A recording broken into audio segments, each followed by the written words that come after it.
Well, Molly, right now you can see winter is here, and it's actually snowing pretty well right now in Seattle. And we know it doesn't take that much to get this city shut down. So everybody is just getting ready for the winter blast.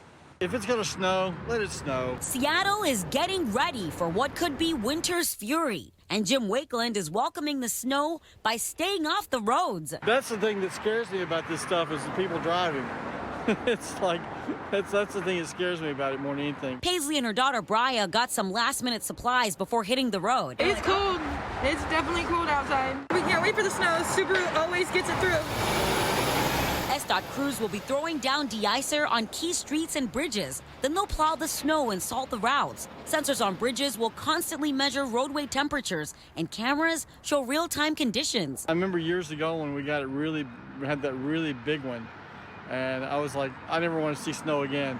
But now, since it's been a while, yeah, I'm excited to see it. And new this year, there's priority on maintaining public access to COVID-19 testing sites. It's incredibly important for us to keep the testing sites open if possible. The Seattle Fire Department is working with SDOT to make sure crews will plow major routes to the sites and pre-treat parking lot areas too. On the vaccine front, mobile units equipped with chains will be deployed out to facilities to vaccinate people so they're not exposed to severe weather. If people have any symptoms of COVID-19, we encourage them to seek testing. So we want to make that as easy as possible for folks, which is why we're partnering with SDOT to plow those roads in advance. And wherever you're going, Bria has her tips for weathering the storm. You just gotta wear warm coats, boots, and hats and gloves, and keeping warm.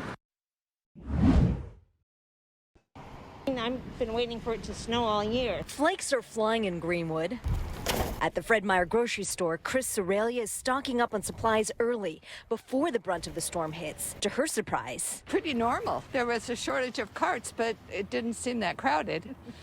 You know, everything was on the shelf. Yeah, so not bad at all. She got what she needed. The number one thing was milk. Less than a mile away at Ken's Market. What are people getting? You know, you'd be surprised. A lot of bananas, actually, a lot of bread, and just all the staples. Got to pick up a few things to be ready. Betty Terrell came all bundled up and ready to shop. Well, I'm going to get wine and coffee creamer.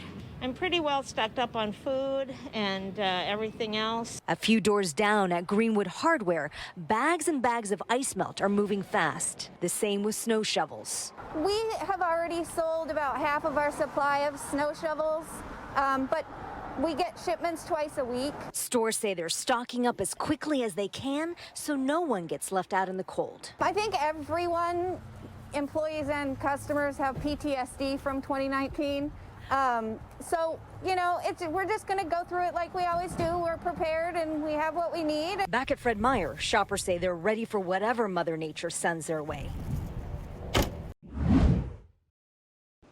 Preston, good evening. We covered quite a bit of ground tonight, and the later it gets in the night, we're seeing more snow cover the ground as well. From up here on the 6th floor of the KOMO Plaza, we're starting to see some of it stick to the sidewalks. The roads bare, they are wet. Temperatures continue to plummet. Up on Capitol Hill, some of those roads are starting to see a coating, and down south, crews are working 24 hours, tracking conditions, keeping an eye on what's to come. We all wait till the last minute, and that's what's going on right now. In Tacoma's Hilltop neighborhood, it's slim pickings ahead of that winter storm. It's already hit the store here with people buying all the ice melt. Snow shovels have had a little bit of a flurry that way this morning. The shelves at this Ace Hardware set to get a restock on Friday when things are due to get even worse. At the city's maintenance yard, that salt brine is being mixed up and loaded into those 1,000-gallon tanks on those de-icer trucks. The street operations team and its 12 plows working around the clock, hitting those hills downtown, now just waiting for the snow to pile up. It's better to have people on site, working, getting familiar with the routes and what's out there. Once we start seeing an accumulation, plow trucks are going to start dropping their blades, start moving snow off to the side, clearing the roadways. And in Seattle, a lot of close calls at this pitch-black intersection. The power knocked out for a chunk of Capitol Hill. It's cold and lonely inside, so my wife and I decided we'll get our neighbors together and we'll do a fire outside. This group huddled by that fire, making the best of this awfully cold night. Hi, everybody. Thanks for checking out our YouTube page. I'm meteorologist Shannon O'Donnell from the KOMO weather team. You can see more of our videos right here by clicking on the video links for additional news from the Seattle area and Western Washington. Oh, and don't forget to click the subscribe button below so you don't ever miss our YouTube updates.